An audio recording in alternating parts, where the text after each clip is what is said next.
ವಾಲ್ಮೀಕಿ ಅಭಿವೃದ್ಧಿ ನಿಗಮದ ಹಗರಣ ಪ್ರಕರಣಕ್ಕೆ ಸಂಬಂಧಪಟ್ಟಂತೆ ಈಗಾಗಲೇ ಅಧಿಕಾರಿಗಳು 10 ಕೆಜಿ ಚಿನ್ನದ ಬಿಸ್ಕೆಟ್ಗಳನ್ನು ವಶಕ್ಕೆ ಪಡೆದುಕೊಂಡಿದ್ದಾರೆ ಅನ್ನುವಂತಹ ಮಾಹಿತಿ ಲಭ್ಯವಾಗಿದೆ. ಈಗಾಗಲೇ ತನಿಖೆ ಕೂಡ ಚುರುಕುಗೊಂಡ ಹಿನ್ನೆಲೆಯಲ್ಲಿ ಕಾರ್ಯಾಚರಣೆ ನಡೆಸಿದ ಸಂದರ್ಭದಲ್ಲಿ ಸತ್ಯನಾರಾಯಣ್ ಮನೆಯಲ್ಲಿ 10 ಕೆಜಿಗೆ ಚಿನ್ನದ ಬಿಸ್ಕೆಟ್ ಅನ್ನು ವಶಕ್ಕೆ ಪಡೆದುಕೊಳ್ಳಲಾಗಿದೆ. ಮಹರ್ಷಿ ವಾಲ್ಮೀಕಿ ಅಭಿವೃದ್ಧಿ ನಿಗಮ ಅವ್ಯವಹಾರ ಪ್ರಕರಣ ಇದೆ. 10 ಕೆಜಿ ಚಿನ್ನದ ಬಿಸ್ಕೆಟ್ ಅನ್ನು ಎಸ್ಐಟಿ ವಶಕ್ಕೆ ಪಡೆದುಕೊಂಡಿದೆ. ಸತ್ಯನಾರಾಯಣ್ ವರ್ಮಾ ಮನೆಯಲ್ಲಿ ಚಿನ್ನದ ಬಿಸ್ಕೆಟ್ ಅನ್ನು ವಶಕ್ಕೆ ಪಡೆದುಕೊಳ್ಳಲಾಗಿದೆ. ಎಸ್ಐಟಿ ಉನ್ನತ ಮೂಲಗಳಿಂದ ಜಿ ಕನ್ನಡ ನ್ಯೂಸ್ಗೆ ಲಭ್ಯವಾಗಿರುವಂತಹ ಮಾಹಿತಿ ಇದು. ನೋಡಿ, ಈ ಪ್ರಕರಣಕ್ಕೆ ಸಂಬಂಧಪಟ್ಟಂತೆ ರಾಜ್ಯದ ಮುಖ್ಯಮಂತ್ರಿ ಸಿದ್ದರಾಮಯ್ಯನವರು ಅಕ್ರಮ ಆಗಿಲ್ಲ ಅಂತ ನಾನೇನು ಹೇಳೋದಿಲ್ಲ, ಆದರೆ ಸಚಿವರ ಪಾತ್ರ ಇಲ್ಲ, ಕಾಂಗ್ರೆಸ್ ನಾಯಕರ ಪಾತ್ರ ಇಲ್ಲ, ಅಧಿಕಾರಿಗಳು ಭ್ರಷ್ಟಾಚಾರವನ್ನು ಎಸಗಿದ್ದಾರೆ, ಅವರ ಬೇಜವಾಬ್ದಾರಿತನದ ಪರಿಣಾಮ ಇದು ಅಂತ ಹೇಳಿದ್ರು. ಆದರೆ ಈ ನಡುವೆ ಇಡಿ ಇರ್ಬೋದು, ಎಸ್ಐಟಿ ತನ್ನ ತನಿಖೆಯನ್ನು ಮುಂದುವರೆಸಿದೆ. ಅದರಲ್ಲೂ ಪ್ರಮುಖವಾಗಿ ಇವತ್ತು ನೋಡಿ 10 ಕೆಜಿ ಚಿನ್ನದ ಬಿಸ್ಕೆಟ್ ಅನ್ನು ಎಸ್ಐಟಿ ವಶಕ್ಕೆ ಪಡೆದುಕೊಂಡಿದೆ. ಸತ್ಯನಾರಾಯಣ್ ವರ್ಮಾ ಮನೆಯಲ್ಲಿ ಚಿನ್ನದ ಬಿಸ್ಕೆಟ್ ಅನ್ನು ವಶಕ್ಕೆ ಪಡೆದುಕೊಳ್ಳಲಾಗಿದೆ. ಉನ್ನತ ಮೂಲಗಳಿಂದ ಜಿ ಕನ್ನಡ ನ್ಯೂಸ್ಗೆ ಲಭ್ಯವಾಗಿರುವಂತಹ ಮಾಹಿತಿ ಇದು. ನೋಡಿ, ವಾಲ್ಮೀಕಿ ಹಣದಲ್ಲೇ ಚಿನ್ನ ಖರೀದಿಯನ್ನ ಸತ್ಯನಾರಾಯಣ್ ವರ್ಮಾ ಮಾಡಿದ್ದಾರೆ ಎನ್ನುವಂಥ ಮಾಹಿತಿ ಇದೆ. ನೋಡಿ, ಹೈದರಾಬಾದ್ನ ಫ್ಲಾಟ್ನಲ್ಲಿ 10 ಕೆಜಿ ಚಿನ್ನ ಅಥವಾ ಚಿನ್ನದ ಬಿಸ್ಕೆಟ್ಗಳನ್ನು ಎಸ್ಐಟಿ ವಶಕ್ಕೆ ಪಡೆದುಕೊಂಡಿರುವುದು. ಇನ್ನೂ ಒಂದಷ್ಟು ಚಿನ್ನದ ಬಿಸ್ಕೆಟ್ಗಳಿರಬಹುದು. ಈ ನಿಟ್ಟಿನಲ್ಲಿ ಪೊಲೀಸರು ಶೋಧ ಮುಂದುವರೆಸಿದ್ದಾರೆ. ವಾಲ್ಮೀಕಿ ಅಭಿವೃದ್ಧಿ ನಿಗಮದ ಅವ್ಯವಹಾರ ಪ್ರಕರಣಕ್ಕೆ ಸಂಬಂಧಪಟ್ಟಂತೆ ಎಸ್ಐಟಿ, ಇಡಿ ತಮ್ಮ ತನಿಖೆಯನ್ನು ಮುಂದುವರೆಸಿದ್ದಾವೆ. ಸತ್ಯನಾರಾಯಣ್ ವರ್ಮಾ ಮನೆಯಲ್ಲಿ ಸಿಕ್ಕಿರುವಂತಹ ಚಿನ್ನದ ಬಿಸ್ಕೆಟ್ಗಾಗಿ ಶೋಧವನ್ನು ನಡೆಸಲಾಯಿತು. ಇನ್ನೂ ಹೆಚ್ಚಿನ ಚಿನ್ನದ ಬಿಸ್ಕೆಟ್ಗಳಿರಬಹುದು ಅಂತ ಶೋಧವನ್ನು ಮುಂದುವರೆಸಲಾಗಿದೆ. ಹಗರಣದ ಹಣದಿಂದ 35 ಕೆಜಿ ಚಿನ್ನದ ಬಿಸ್ಕೆಟ್ ಅನ್ನು ಖರೀದಿ ಮಾಡಲಾಗಿದೆ. 187 ಕೋಟಿಯನ್ನು ಎಸ್ಟಿ ಸಮುದಾಯದ ಅಭಿವೃದ್ಧಿಗಾಗಿ ವಿನಿಯೋಗಿಸಬೇಕಾಗಿತ್ತು. ಅಭಿವೃದ್ಧಿಗಾಗಿ ವಿನಿಯೋಗಿಸಿದ್ರೆ ಆ ಸಮುದಾಯ ಈ ಕಾಂಗ್ರೆಸ್ ನಾಯಕರ ಪರವಾಗಿ ಇರ್ತಿತ್ತು. ಆದರೆ ನೋಡಿ, 187 ಕೋಟಿಯ ಬಹುದೊಡ್ಡ ಅವ್ಯವಹಾರ ಪ್ರಕರಣ ಇದು. ಇದಕ್ಕೆ ಸಂಬಂಧಪಟ್ಟಂತೆ ಸಿದ್ದರಾಮಯ್ಯನವರು 90 ಕೋಟಿಯಷ್ಟೇ ಹಗರಣ ಆಗಿದೆ ಅಂತ ಹೇಳಿದ್ರು. ಆದರೆ ತನಿಖಾ ಸಂಸ್ಥೆಗಳು ತಮ್ಮ ತನಿಖೆಯನ್ನು ಮುಂದುವರೆಸಿದ್ದಾರೆ. ಒಟ್ಟು 11 ಫ್ಲಾಟ್ ಖರೀದಿಸಿರುವ ಬಗ್ಗೆ ಎಸ್ಐಟಿಗೆ ಮಾಹಿತಿ ಲಭ್ಯವಾಗಿದೆ. ಹೈದರಾಬಾದ್ ಫ್ಲಾಟ್ನಲ್ಲಿ 8 ಕೋಟಿ ಹಣವನ್ನು ಸೀಸ್ ಮಾಡಿದ್ದು ಎಸ್ಐಟಿ. ಬ್ಯಾಗ್ನಲ್ಲಿ ಸಿಕ್ಕಂತಹ ಒಂದಷ್ಟು 8 ಕೋಟಿ ಹಣವನ್ನು ಎಸ್ಐಟಿ ಈಗಾಗಲೇ ಸೀಸ್ ಮಾಡಿತ್ತು. ಹಣ ಎಣಿಕೆ ಮೆಷಿನನ್ನು ತರಿಸಿ ಹಣ ಎಣಿಕೆಯನ್ನು ಕೂಡ ಮಾಡಲಾಗಿತ್ತು. ತನಿಖೆ ಚುರುಕುಗೊಂಡಿದೆ. ಎಲ್ಲ ಆಯಾಮಗಳಲ್ಲೂ ಕೂಡ ತನಿಖೆಯನ್ನು ಮಾಡಲಾಗ್ತಾ ಇದೆ. ನೋಡಿ, ಇಷ್ಟೆಲ್ಲ ಆದ ಸಂದರ್ಭದಲ್ಲೂ ಕೂಡ ತಪ್ಪಿತಸ್ಥರನ್ನು ಈ ಪ್ರಕರಣದಿಂದ ಕೈ ಬಿಡುವ ಯಾವುದೇ ರಾಜಕೀಯ ನಾಯಕರ ಪ್ರಯತ್ನ ಇದ್ದರೂ ಅದನ್ನು ಈ ಕ್ಷಣವೇ ಕೈ ಬಿಡೋದು ಬಹಳ ಉತ್ತಮ.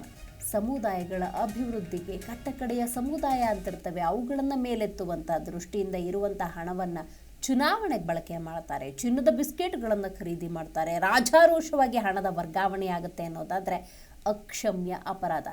ರೈಟ್, ಈ ಬಗ್ಗೆ ಹೆಚ್ಚಿನ ಮಾಹಿತಿಯನ್ನು ನಮ್ಮ ಪ್ರತಿನಿಧಿ ವಿಶ್ವನಾಥ್ ನೀಡ್ತಾರೆ. ವಿಶ್ವ, ಸದ್ಯಕ್ಕಿರುವ ಮಾಹಿತಿಯ ಪ್ರಕಾರ 10 ಕೆಜಿ ಚಿನ್ನದ ಬಿಸ್ಕೆಟ್ಗಳನ್ನು ವಶಕ್ಕೆ ಪಡೆದುಕೊಳ್ಳಲಾಗಿದೆ ಅಂತ. ಸೊ ಯಾವ ಫ್ಲ್ಯಾಟ್ನಲ್ಲಿ, ಯಾರಿಗೆ ಸಂಬಂಧಪಟ್ಟಿದ್ದು, ಯಾವಾಗ ಶೋಧ ಆಗಿದ್ದು, ಏನಿದೆ ಸದ್ಯದ ಅಪ್ಡೇಟ್ಸ್? ಎಸ್ಐಟಿ ಅಧಿಕಾರಿಗಳು ಯಾವಾಗ ಈ ಒಂದು ಪ್ರಕರಣವನ್ನ ಕೈಗೆತ್ತಿಕೊಂಡ್ರೋ ಅಂದಿನಿಂದ ಇಂದಿನವರೆಗೂ ಕೂಡ ಈ ನಿಗಮದಿಂದ ಹಣ ವರ್ಗಾವಣೆ ಆದಂತಹ ಸಂದರ್ಭದಲ್ಲಿ ಯಾವೆಲ್ಲ ಅಕೌಂಟ್ಗಳಿಗೆ ಈ ಒಂದು ನಿಗಮದ ಹಣ ವರ್ಗಾವಣೆ ಆಗಿದೆ ಅನ್ನೋ ಒಂದು ಹಿನ್ನೆಲೆಯಲ್ಲಿ ತನಿಖೆಯನ್ನು ಕೂಡ ಕೈಗೊಂಡಿದ್ರು. ಇದರ ಒಂದು ಹಣವನ್ನ ಲಿಕ್ವಿಡ್ ಹಣವನ್ನಾಗಿ ಪರಿವರ್ತನೆ ಮಾಡಿಕೊಂಡು ಮತ್ತು ಕೆಲವೊಂದು ಚಿನ್ನದ ಬಿಸ್ಕೆಟ್ಗಳನ್ನು ಮಾಡಿಕೊಂಡು ಇವರು ಇಟ್ಕೊಂಡಿದ್ರು ಅನ್ನೋ ಒಂದು ಮಾಹಿತಿ ಕೂಡ ಸಿಕ್ಕಿತ್ತು. ಈ ಹಿನ್ನೆಲೆಯಲ್ಲಿ ಅಧಿಕಾರಿಗಳು ಹೈದರಾಬಾದ್ ಆಗಿರ್ಬೋದು, ಬೇರೆ ಬೇರೆ ಸ್ಥಳಗಳಲ್ಲಿ ದಾಳಿಯನ್ನು ನಡೆಸ್ತಾರೆ. ದಾಳಿಯನ್ನು ನಡೆಸಿದಂತಹ ಸಂದರ್ಭದಲ್ಲಿ 8 ಕೋಟಿಗೂ ಅಧಿಕ ಹಣ ಪತ್ತೆ ಆಗುತ್ತೆ. ಅದೇ ರೀತಿಯಾಗಿ ದಾಳಿಯ ಸಂದರ್ಭದಲ್ಲಿ ಬೇರೆ ಬೇರೆ ಮನೆಗಳಲ್ಲಿ ಇಟ್ಟಂತಹ ಈ ಚಿನ್ನದ ಬಿಸ್ಕೆಟ್ಗಳು ಕೂಡ ಪತ್ತೆ ಆಗಿರುವಂತದ್ದು. ಈ ಸತ್ಯನಾರಾಯಣ ವರ್ಮಾ ಏನಿದ್ದಾನೆ, ಈ ಒಂದು ಪ್ರಕರಣದಲ್ಲಿ ಈತನೇ ಕಿಂಗ್ ಪಿನ್ ಅಂತ ಹೇಳಲಾಗ್ತಾ ಇರುವಂತದ್ದು. ಮಧ್ಯವರ್ತಿಯಾಗಿ ಹಣವನ್ನ ಲಿಕ್ವಿಡ್ ಆಗಿ ಮಾಡೋದಾಗಿರ್ಬಹುದು ಮತ್ತು ನೇರವಾಗಿ ಅಲ್ಲಿಂದ ಹಣವನ್ನು ತೆಗೆದುಕೊಂಡು ಬಂದು ಇಲ್ಲಿ ಹಂಚುವಂತಹ ಪ್ರಕ್ರಿಯೆ ಆಗಿರಬಹುದು. ಈ ಎಲ್ಲಾ ಆಯಾಮದಲ್ಲೂ ಕೂಡ ಈತ ಈ ಒಂದು ಕೇಸ್ನಲ್ಲಿ ಇನ್ವಾಲ್ವ್ಮೆಂಟ್ ಆಗಿರ್ತಾನೆ. ಹೈದರಾಬಾದ್ ಫ್ಲಾಟ್ ನಲ್ಲಿ 10 ಕೆಜಿ ಚಿನ್ನವನ್ನು ಕೂಡ ಈತ ತೋರಿಸಿದ ಅನ್ನೋ ಒಂದು ಮಾಹಿತಿ ಕೂಡ ಸಿಕ್ಕಿತ್ತು. ಈ ಹಿನ್ನೆಲೆಯಲ್ಲಿ ಪರಿಶೀಲನೆಯನ್ನ ನಡೆಸಿದಂತಹ ಸಂದರ್ಭದಲ್ಲಿ ಕಂಪ್ಲೀಟ್ ಆಗಿ ಚಿನ್ನದ ಬಿಸ್ಕೆಟ್ಗಳು ಕೂಡ ಸಿಕ್ಕಿತ್ತು. ಅದರಲ್ಲಿ 35 ಕೆಜಿ ಚಿನ್ನದ ಬಿಸ್ಕೆಟ್ ಖರೀದಿ ಮಾಡಿದಾಗೂ ಕೂಡ ಈ ಆರೋಪಿ ಒಪ್ಪಿಕೊಂಡಿದ್ದ ಮತ್ತು ಈ ಒಂದು ನಿಗಮದ ಹಣದಿಂದ ಬೇರೆ ಬೇರೆ ಸ್ಥಳಗಳಲ್ಲಿ ಮನೆಗಳನ್ನು ಕೂಡ ಕೊಂಡುಕೊಂಡಿದೀವಿ ಅನ್ನೋ ಒಂದು ಮಾಹಿತಿಯನ್ನು ಕೂಡ ಕೊಟ್ಟಿದ್ದಾರೆ. ಈ ಆಯಾಮದಲ್ಲೂ ಕೂಡ ಅಧಿಕಾರಿಗಳು ತನಿಖೆಯನ್ನ ನಡೆಸ್ತಾ ಇರುವಂತದ್ದು. ಇನ್ನು SIT ಅಧಿಕಾರಿಗಳ ತನಿಖೆಯ ಸಂದರ್ಭದಲ್ಲಿ ಹಣವನ್ನ ಎಣಿಸಲಾಗದೆ, ಅವ್ರ ಕೈಲಾಗದೇನೆ ಹಣದ ಮಿಷಿನ್ ಅನ್ನು ತೆಗೆದುಕೊಂಡು ಬಂದು ಎಣಿಸುವಂತಹ ಕೆಲಸ ಕೂಡ ಆಗಿತ್ತು. ಸದ್ಯಕ್ಕೆ 11 ಫ್ಲಾಟ್ಗಳನ್ನ ಕೊಂಡುಕೊಂಡಿರೋದಾಗಿ ಕೂಡ ಇಲ್ಲಿ ಮಾಹಿತಿ ಸಿಗ್ತಾ ಇರುವಂತದ್ದು. ಒಟ್ಟಾರೆಯಾಗಿ ಪ್ರಕರಣದಲ್ಲಿ ಬರೋಬ್ಬರಿ 10 ಕೆಜಿ ಚಿನ್ನದ ಬಿಸ್ಕೆಟ್ ಅನ್ನು ಕೂಡ ಜಪ್ತಿ ಮಾಡಲಾಗಿದೆ. ಸತ್ಯನಾರಾಯಣ ವರ್ಮನ ಮನೆಯಲ್ಲಿ ಈ ಚಿನ್ನದ ಬಿಸ್ಕೆಟ್ ಗಳನ್ನ ಕಂಪ್ಲೀಟ್ ಆಗಿ ವಶಪಡಿಸಿಕೊಂಡಿರುವಂತದ್ದು. ಈ ಹಿನ್ನೆಲೆಯಲ್ಲಿ ಈ ಪ್ರಕರಣದಲ್ಲಿ ಇನ್ನೂ ಸಾಕಷ್ಟು ಆರೋಪಿಗಳಿದ್ದಾರೆ ಅನ್ನೋ ಒಂದು ಅನುಮಾನಗಳು ಕೂಡ ಇದೆ. ಹೀಗಾಗಿ SIT ಅಧಿಕಾರಿಗಳು ಮುಂದಿನ ದಿನಮಾನಗಳಲ್ಲಿ ಅವರನ್ನು ಕೂಡ ವಶಕ್ಕೆ ಪಡೆದು ಕೆಲವೊಂದು ಮಾಹಿತಿಗಳನ್ನ ಪಡ್ಕೊಳ್ಳೋದ್ರಲ್ಲಿದ್ದಾರೆ.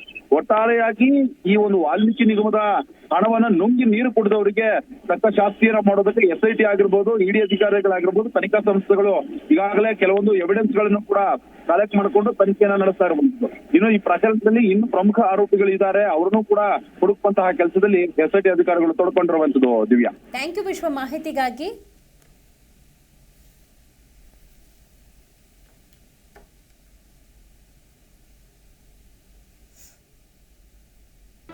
ಜಿ ಕನ್ನಡ ನ್ಯೂಸ್ ಈಗ ನಿಮ್ಮ ಮನೆಯಲ್ಲೇ ನೋಡಿ. ಎಲ್ಲ ಕೇಬಲ್ಗಳಲ್ಲಿ ಈಗ ಲಭ್ಯ.